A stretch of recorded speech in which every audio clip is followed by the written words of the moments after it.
वो आपकी संपत्ति को लूटना चाहते हैं। आपके संतानों का हक आज ही लूट लेना चाहते हैं। क्या आपको ये मंजूर है? ये आपको मंजूर है? जरा पूरी ताकत से बताइए, उनके कान पे सुनाई दे। ये मंजूर है? देश से चलने देगा? आपको लूटने देगा? आपके बच्चों की संपत्ति लूटने देगा?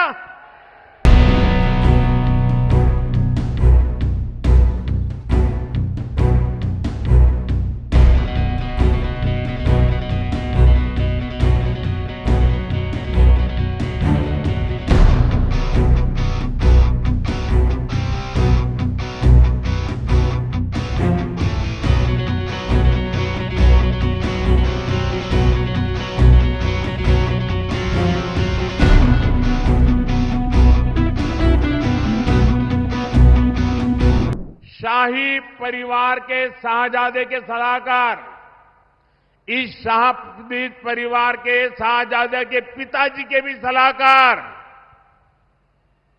उन्होंने कुछ समय पहले कहा था, और ये परिवार उन्हीं की बात मानता है।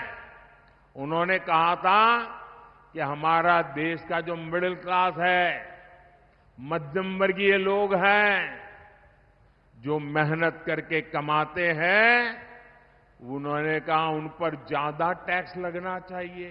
ये इन्होंने पब्लिकली कहा है। अब ये लोग उससे भी एक कदम आगे चले गए हैं। अब कांग्रेस का कहना है कि वो इनहेरिटेंस टैक्स लगाएगी। माता पिता से मिलने वाली विरासत पर भी टैक्स लगाएगी। आप जो अपनी मेहनत से संपत्ति जुटाते हैं, वो आपके बच्चों को नहीं मिलेगी, बल्कि कांग्रेस सरकार का पंजा उसे भी आपसे छीन लेगा। यानी कांग्रेस का मंत्र है कांग्रेस की लूट। कांग्रेस का मंत्र है कांग्रेस की लूट, जिंदगी के साथ भी और जिंदगी के बाद भी।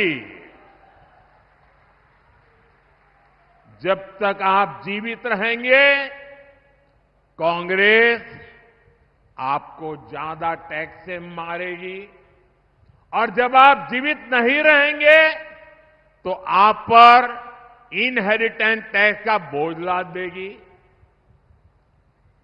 जिन लोगों ने पूरी कांग्रेस पार्टी पैतृक संपत्ति मानकर अपने बच्चों को दे दी, वो लोग नहीं चाहते कि एक सामान्य भारतीय अपने बच्चों को अपनी संपत्ति दे।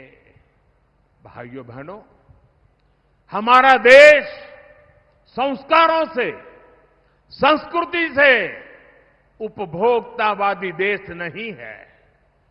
हम संचय करने में विश्वास करते हैं, संवर्धन करने में विश्वास करते हैं, संरक्षित करने में विश्वास करते हैं। आज अगर हमारी प्रकृति बची है, पर्यावरण बचा है, तो हमारे इन संस्कारों के कारण बचा है। हमारे यहां घर में बूढ़े मां बाप होंगे, दादा दादी होंगे, उनके पास एक छोटा सा भी गहना होगा ना, अच्छी एक आध चीज होगी, तो संभाल करके रखेगी, खुद भी पहनेगी नहीं। क्यों? वो सोचती है मेरी पोती की जब शादी होगी तो मैं उसको दूंगी, मेरी नाती की जब शादी होगी तो मैं इसको दूंगी। यानी तीन तीन पीढ़ी का सोच करके वो खुद अपना हक भी नहीं भोगती, वो बचा के रखती है ताकि अपने नाते नाती को भी दे सके। ये मेरे देश का स्वभाव है। मेरे देश के लोग कर्ज कर करके जिंदगी जीने के शौकीन लोग नहीं हैं। मेहनत करके जरूरत के हिसाब से खर्च करते हैं और बचाने के स्वभाव के हैं। ये भारत के मूलभूत चिंतन पर, भारत के मूलभूत संस्कार पर ये कांग्रेस पार्टी कड़ा प्रहार करने जा रही है। और उन्होंने कल ये बयान क्यों दिया है, इसका कारण है, एक तो ये सोच उनकी बहुत पुरानी है। आप पुरानी चीजें खोजोगे ना, और ये जो लोग फैक्ट चेक वाले जो है ना, मोदी की बाल की खाल उधेड़ने में लगे रहते हैं, जरा कांग्रेस की हर चीज देखिए, आपको हर चीज में ये बू आएगी। मोदी के बाल की खाल उधेड़ने में टाइम खराब मत करो। लेकिन मैं कहना चाहता हूं, ये कल तूफान इनके यहां क्यों मच गया, जब मैंने कहा कि अर्बन नक्सल, शहरी माओवादियों ने कांग्रेस पर कब्जा कर लिया है, तो उनको लगा कि कुछ अमेरिका को खुश करने के लिए भी कहना चाहिए। ये मोदी ने इतना बड़ा आरोप लगाया, तो बैलेंस करने के लिए वो उधर की तरफ मुड़ने का नाटक कर रहे हैं। लेकिन वो आपकी संपत्ति को लूटना चाहते हैं, आपके संतानों का हक आज ही लूट लेना चाहते हैं। क्या आपको ये मंजूर है? ये आपको मंजूर है? जरा पूरी ताकत से बताइए, उनके कान पे सुनाई दे, ये मंजूर है? देश से चलने देगा? आपको लूटने देगा? आपके बच्चों की संपत्ति लूटने देगा?